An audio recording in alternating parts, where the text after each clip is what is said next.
Aaron? Where are you? Where is Aaron right now? You done messed up, Aaron! Aaron, right here. Thanks for joining me, everybody. We are here to talk today about Scientology's mysterious volcanoes, the secretive volcanoes, the ones that Xenu blew everybody up, and the ones that Scientologists learn about only on OT3. Let me share with you a blog post that Mike Rinder did yesterday. This brings up a whole can of worms of interesting conversation. And so let's just look at this real quick, and I'll just try to take it one step at a time. So this is a promo piece from a Mexican Scientology organization trying to get people to donate money to the new building projects. And I'm going to give this a shot. It says, aporta la libertad verdadera y una nueva civilización para Puebla. So apparently Puebla is a city in Mexico. I wouldn't know, guys. I just grew up in a cult. I don't know geography. I thought I knew cities in Mexico, Puebla. Okay. Their promo piece is this giant mountain. Okay. So Puebla será ideal. It means Puebla will go ideal, or is going ideal. Ideal organization, an ideal organ. Scientology is just a Scientology org that buys a big new building. That's all it is. Okay, so Mike goes, I got this promo piece recently. The Volcano Popocatépetl, I did my best, guys, is near Puebla and is the city's most famous landmark. It got me thinking about Hubbard's list of volcanoes that are part of his OT3 story, not a one in Mexico. So Mike is making reference to the Scientology story, L. Ron Hubbard's story, for why people on Earth are so messed up, for why Earth is so chaotic, how Earth became a prison planet. This is all part of like the core story of Scientology. If you've seen the South Park episode about Scientology, that is the South Park episode got it right. Now, what would be really funny would be to see another South Park episode that really goes into detail about how to audit body thetans, or BTs, as they are called on OT3. So check it out. This is a handwritten list. This is L. Ron Hubbard's own handwriting. It's very hard to read L. Ron Hubbard's handwriting, but much of the material that you study on OT3 is in L. Ron Hubbard's handwriting. And he lists out a list of volcanoes that Xenu blew all of the spirits up in with hydrogen bombs. And and Mike's going to point out some inconsistencies here. But before I even get into that, I want to show you, there is a former Scientologist, a former Sea Org member that I did an interview with, who's relatively young. I mean, my age-ish. I'm 42. His name is Joey Chait. Joey Chait was a Sea Org member. He had done his OT levels. He had done at least through OT3. He was a highly trained Scientology auditor. He's out of Scientology now. I did an interview with him on my channel. That's what it's called if you want to look it up and watch it later. I did a breakout segment of this interview with him called How to Audit Body Thetans on OT3. It's one of the reasons I wanted to do this video today, guys, is because it has to drive David Miscavige absolutely insane to see content on YouTube specifically talking about how to conduct an OT3 auditing session, how to get rid of body thetans and thetan clusters. And I have edited out like a 1-minute segment of this interview that I want to share with you because it has to do with the volcanoes. It has to do specifically with Scientology's secret volcanoes. And I have to share this with you a different way so that you can actually hear the audio. So give me 1 second here. Okay, here we go. Listen to Joey Chait talk about Scientology's secret volcanoes. Please confirm for me in the chat that you can hear the audio okay on this video. You know, basic auditing rudiments and stuff like that. And There we go. A typical session, like you would go in and fly your, basic auditing rudiments and stuff like that. And then, okay, let's look over my body. And let's say you find a body thing or you find a cluster. If you find a cluster, you have to figure out what area. It's either the Pacific area or the Atlantic area, because those are the two major volcanoes that Xenu blew up. And then you have to find the exact volcano that they got blown up in. They had a map of all the volcanoes of the world, and Hubbard actually made a list. You can find it online. It's in his handwriting. Okay. In this interview, hold on, I'm going to go back to sharing the screen regularly. Okay.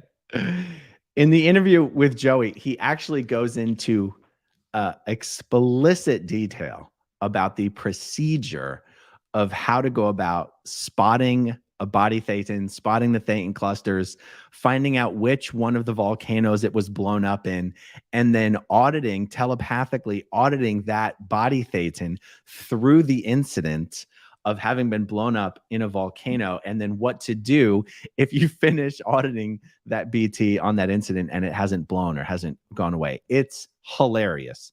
It's truly amazing. And okay, so what does Mike go on to say here? So, yeah, I mean, if we were to try to read this, Asia Pacific, North Japan, South Japan, Krakatoa, Mount Washington in Alaska, Mount Rainier, Mount Hood, Mount Shasta, San Giorgio, I don't know, Indonesia, Philippines, Himalayas, Hawaii, Andes, the Atlantic, Tangier, St. Helena, Kilimanjaro, Kenya, Las Palmas, Canada. Spelling ERT guaranteed. List may be incomplete. Okay. All right. So Mike goes, why? Like, why no Mexican volcanoes on the secret volcano list? Mexico apparently was not in his thoughts at the time he concocted his OT3 story. And how is it that he was so geographically challenged? His spelling is terrible, but Kilimanjaro is a long way from the Atlantic. There's no volcanoes in the eastern part of Canada. They are all on the Pacific side of the country. Tangier is not a volcano, but a city in Morocco. The Atlas Mountains are behind it, but are not mentioned, though Himalayas and Andes are included, encompassing huge areas. But more to the point, according to geologists, the oldest volcano in Hawaii is 11.5 million years old. Mount Kilimanjaro is only 4 million years old. Mount Shasta is less than 1 million years old. The Canary Islands volcanoes formed 70 million years ago. 5 million years is a long time to be off, especially when you're expected to be able to pinpoint a time millions of years ago down to the minute and second using an e-meter. Yeah, when Scientologists are using the e-meter to help them navigate them through past life recalls like millions and billions and trillions of years ago, they use the e-meter to date incidents down to the second. So the idea that L. Ron Hubbard would be off by 5 million years on something is pretty funny. Scientologists pretend this information either doesn't exist or is simply wrong because Hubbard knows better than geologists and their science. Hubbard, he had an e-meter. Yeah, it's true. This is like Scientology's version of like the flat earther thing. They believe that L. Ron Hubbard, in his wisdom, has more precise knowledge than Scientologists. Than scientists who are relying on things like carbon dating. And that would be explained away by simply saying that, like, anything in the physical universe, like anything that would be measured scientifically, was just created by thetans anyway. So if a thetan wanted to, thetan is Scientology's word for like us as spiritual beings. If a thetan wanted to, he could just easily play a trick by creating strata of rock that have incorrect, carbon decomposition or whatever, the system they use to carbon date things, the half-life of the various radiation. And I don't know. I grew up in a cult, guys. I don't know this stuff. So yeah, that's sort of Scientology's version of flat Earth. That Hubbard says these volcanoes existed 75 million years ago. All of these volcanoes did, when science says otherwise. So Scientologists pretend that this information either doesn't exist or is simply wrong. Okay, we already said that. And as for his geographic ineptitude and spelling shortcomings, they are unimportant when compared to the discoveries of the Wall of Fire. The other thing that really cracks me up about, this secret list of Hubbard's OT3, Xenu volcanoes, and even Joey Chait having an interview out there on YouTube. Like, let's see, how many views? Well, that's a very old video before I actually had any subscribers. So that's only got 9,000 views. But, this video will probably do pretty well, today. The fact that all this information is out there and then I'm putting it out there today again cracks me up, because Scientologists believe that the reason they are not allowed to be exposed to this upper level OT information before they're ready is that it will kill you. Yeah, if you're exposed to it before you're ready for it, it will give you pneumonia and you will die. And yet, not only are there no documented instances of that happening, but there have not been any mass deaths occurring since the OT3 information made its way onto the internet. And for all you Scientologists out there who watch these videos, maybe starting to question things, maybe you've already figured it out, but you're just under the radar. This is one of those things that I think you should spend a little bit of time dwelling on. Why is it that if being exposed to the OT3 information doesn't actually hurt your health, then what is the real reason you're not allowed to be exposed to it? What's the real reason? And is the real reason simply that if you knew how stupid and silly the OT levels were, you would never pay hundreds of thousands of dollars to do them? Is that not the real reason that the OT3 information is secret? Because if you ask me, that is the real reason. When I was in Scientology, I never did the OT levels, but these things are hyped up to such an extent that I felt like I was almost going to go out of my mind if I didn't, find out what was on these OT levels. Now, if I had done them while I was in Scientology, I probably would have, rationalized it away why it was okay. But realize public pay hundreds of thousands of dollars to do these things. And when they hit OT3 and they find out it's all about body thetans and being blown up in volcanoes, they're largely disappointed. But they go, okay, I'll just do it. And maybe the next OT level will be, the real magic stuff, the real secret sauce. And then they get to OT4 and it's more body thetans. And then they get to OT5 and it's more body thetans. And then they do OT6, which teaches you how to audit OT7. And they get to OT7 and it's more body thetans. And then you get to OT8, and OT8 is just finding out that all of your whole track recalls that you've had, your past life recalls, they didn't belong to you. They belonged to your body thetans.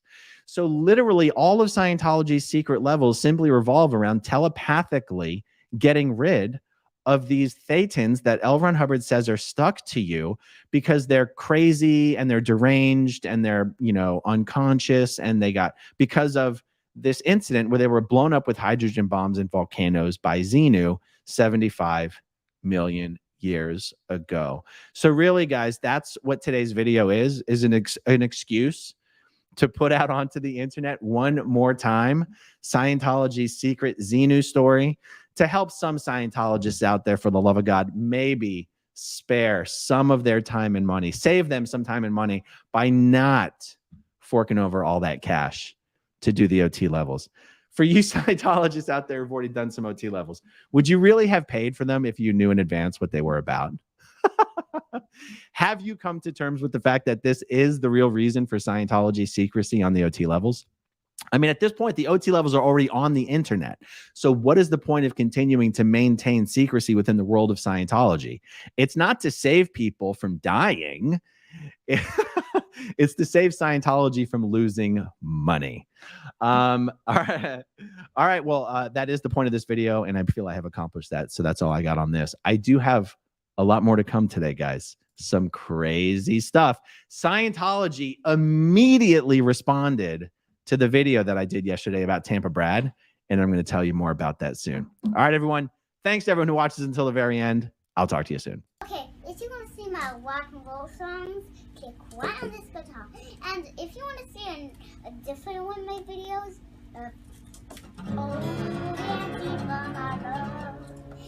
then you could click right inside here. If you have subscribed or not, subscribe right here. Bye.